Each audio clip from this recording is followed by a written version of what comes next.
Mesdames et messieurs, bonsoir. Nous sommes le mardi 21 avril 2026. Merci de nous rejoindre pour l'essentiel de l'actualité marquée par le compte à rebours des milliers de candidats aux examens à grand tirage en Côte d'Ivoire. Entre stress, pression et espoir de réussite, élèves et parents s'apprêtent activement. On vous dévoile ce soir des astuces pour bien préparer cette période d'examen. Nous parlerons également de l'intelligence artificielle générative, désormais au cœur d'une bataille inédite entre information et désinformation. Enfin, l'UNJCI est encore sous le feu des projecteurs. Allons-nous vers un dénouement véritable? Les anciens de la fêtière prennent les devants. Restez avec nous pour les détails de cet énième épisode médiatique. À quelques semaines des examens à grand tirage, la pression monte chez les élèves, mais aussi chez les parents. Entre stress, fatigue et peur de l'échec, comment traverser cette période sensible sans se laisser submerger? Dans ce reportage commenté par Karel Dablé, Tchélina Lebonsoro recueille les conseils d'une psychothérapeute pour mieux gérer cette phase décisive. À l'approche des examens officiels ou à grand tirage, la tension monte d'un cran dans les foyers. Derrière les cahiers ouverts et les révisions intensives, une pression silencieuse s'installe. Stress, fatigue extrême, parfois même burn-out. Élèves comme parents avancent sur un fil entre ambition et épuisement. Et surtout, comment accompagner son enfant dans cette période charnière sans ajouter à la pression déjà présente. À la veille d'une grosse épreuve telle que les examens, il faut qu'un parent ou bien les parents tout simplement, ils évitent de mettre une pression, ils évitent d'utiliser les termes je veux que tu réussisses. Le terme idéal serait je suis fier de toi. Le terme idéal serait je sais que tu peux faire, je sais que tu peux y arriver, je sais que tu peux réussir, je te fais confiance.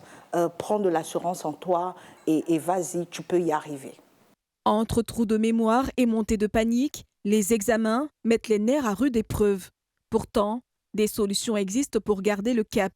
La psychothérapeute Bérénice Aoran nous livre quelques astuces pour augmenter ses chances de réussite et calmer le stress. C'est de se tester soi-même, c'est-à-dire il faut que l'élève lui-même arrive à se tester tout simplement avec des tests, avec des questionnaires, se basant sur certains sujets déjà élaborés, soit à l'examen blanc, soit déjà en classe. En tant que psychothérapeute, je conseillerais cet exercice qui est tout simple. Tu respires en vidant, tu inspires, tu bloques et puis tout doucement, tu rejettes. En 30 secondes, ça donne de récupérer, ça donne de sortir de toute forme de panique. Une fois les épreuves terminées, la pression ne disparaît pas toujours. L'attente des résultats peut devenir une nouvelle source d'angoisse, parfois plus lourde encore que les examens eux-mêmes. Il est alors essentiel d'aider les enfants à ne pas voir les examens comme une fin en soi. L'enjeu est de prévenir le découragement, voire un état dépressif, que ce soit pendant l'attente ou en cas d'échec. Même si tu échoues, il faudrait que tu puisses comprendre que ta vie ne dépendra pas de cet échec. Il faudrait que tu puisses arriver à comprendre que ce temps d'examen, ce temps d'évaluation est juste pour un temps, mais elle ne définit pas ta destinée, elle ne définit pas qui tu es véritablement. En Côte d'Ivoire, les examens scolaires à grand tirage approchent. Les épreuves écrites du certificat d'études primaires élémentaires, CEPE, sont prévues pour le lundi 18 mai 2026. Les épreuves orales du brevet d'études du premier cycle BEPC se tiendront du 20 au 23 mai 2026, avant les épreuves écrites programmées du 26 au 29 mai 2026. Quant au baccalauréat, les épreuves orales débuteront le mardi 2 juin pour s'achever le samedi 13 juin 2026, avant les compositions écrites prévues du 15 au 19 juin 2026 sur toute l'étendue du territoire. Entre espoir de réussite et crainte de l'échec, cette période demeure un véritable défi pour les candidats. Mais au-delà du contexte scolaire, une autre forme de pression s'impose aujourd'hui dans nos sociétés, celle de l'information et plus encore de la désinformation. À l'ère de l'intelligence artificielle, les usages numériques évoluent rapidement comme les risques. Images truquées, vidéos manipulées, voix clownées, les contenus falsifiés se multiplient et contribuent à la propagation des fake news. Dans ce contexte, il devient essentiel de savoir comment reconnaître ces contenus fabriqués et éviter de tomber dans le piège de la désinformation. Andrea Semian, Cécile Tonisilla et Mohamed Sen, reportage. Sur Internet, tout va vite et même très vite. L'information ne voyage plus, elle explose. Une vidéo choque, une image spectaculaire et en un instant, tout un pays peut s'embraser. Mais attention, derrière certaines publications virales se cache parfois une redoutable mise en scène, une manipulation. Bienvenue dans l'ère de l'intelligence artificielle générative. Elle ne se contente plus de calculer, elle invente. Elle crée des mondes parallèles où les personnalités publiques disent ce qu'elles n'ont jamais pensé et où des situations compromettantes, totalement imaginaires, deviennent soudainement vraies, entre guillemets, à l'écran. La frontière entre la réalité et la fiction a volé en éclats. Ces deepfakes sont si parfaits que même les plus avertis tombent dans le panneau.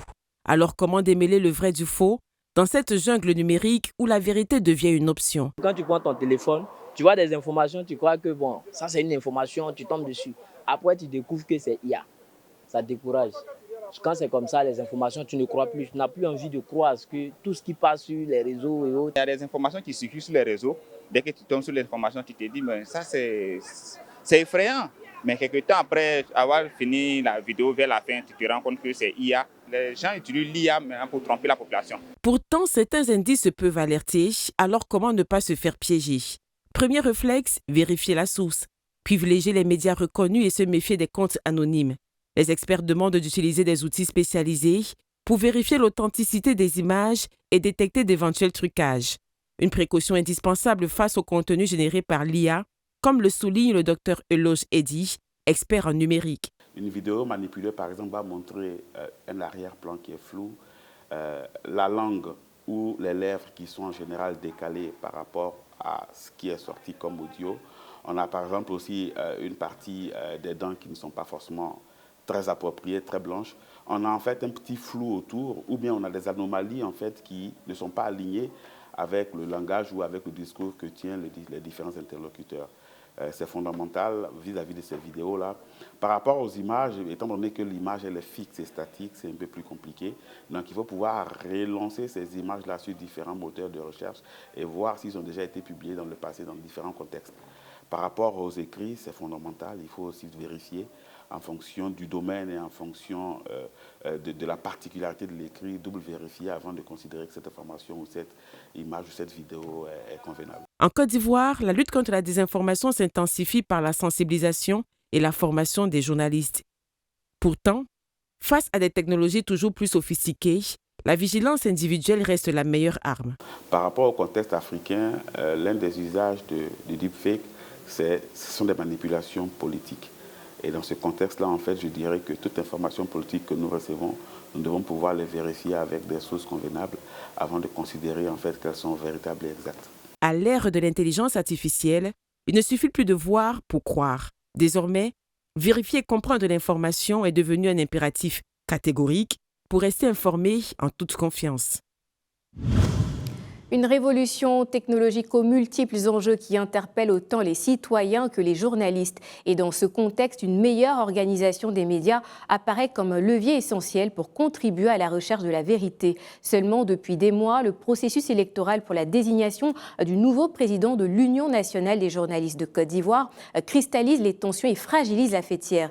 Face à cette impasse qui menace l'unité de la profession, les anciens reprennent les commandes. Ils ont rencontré hier lundi après-midi le ministre de la Communication et porte-parole du gouvernement, Amadou Coulibaly, pour ensemble trouver une issue à cette crise. C'est une séquence de la dernière chance qui s'est jouée ce lundi après-midi. Une démarche initiée par ces derniers bien décidés à jouer les médiateurs pour ramener le calme dans la maison des journalistes. Concrètement, ces anciens dirigeants se sont constitués en comité ad hoc. Leur mission étant de rapprocher des positions devenues irréconciliables et formuler des pistes de sortie de crise consensuelles. Au sortir de cette rencontre, le ministre Amadou Coulibaly a réaffirmé l'attachement du gouvernement à une presse forte, crédible et unie. Toutefois, il a rappelé une limite essentielle. Si l'État se tient prêt à accompagner le processus, il appartient aux journalistes eux-mêmes, dans le strict respect de leurs textes et de la déontologie, de régler leurs différends internes.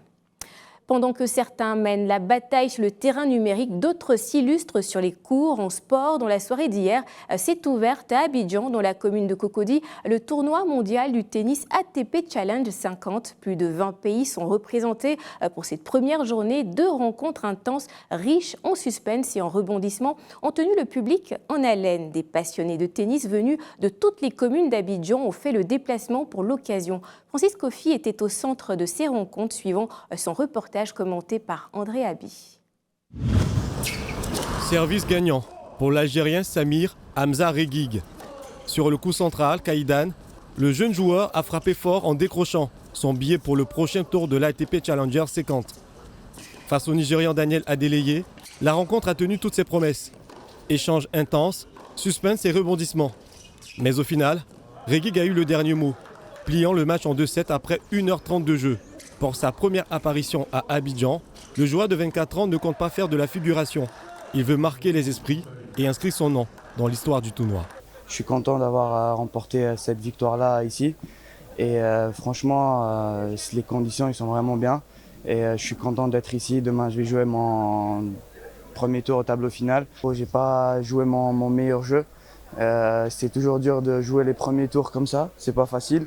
Mais je suis sûr que demain, ça va être plus bien qu'aujourd'hui. Dans un duel à couper le souffle, le Britannique Paul Joub a livré une bataille acharnée face au Tunisien Aziz Doughaz. Le match, véritable bras de fer, a été rythmé par des échanges intenses et de nombreux retournements de situation. Mais bousculé, sans jamais céder, Paul Joub a su faire parler son expérience pour renverser la tendance et s'imposer en 3-7, 2-1, au thème d'une rencontre haletante jusqu'au dernier point. J'ai mal débuté le match hier parce que les conditions climatiques étaient assez difficiles. Je suis arrivé tard ici à Abidjan. La victoire d'hier, ou en tout cas celle d'aujourd'hui, ça a été tout en ce qui concerne beaucoup de courage, de résilience pour réussir justement à renverser le match et je suis assez fier de moi.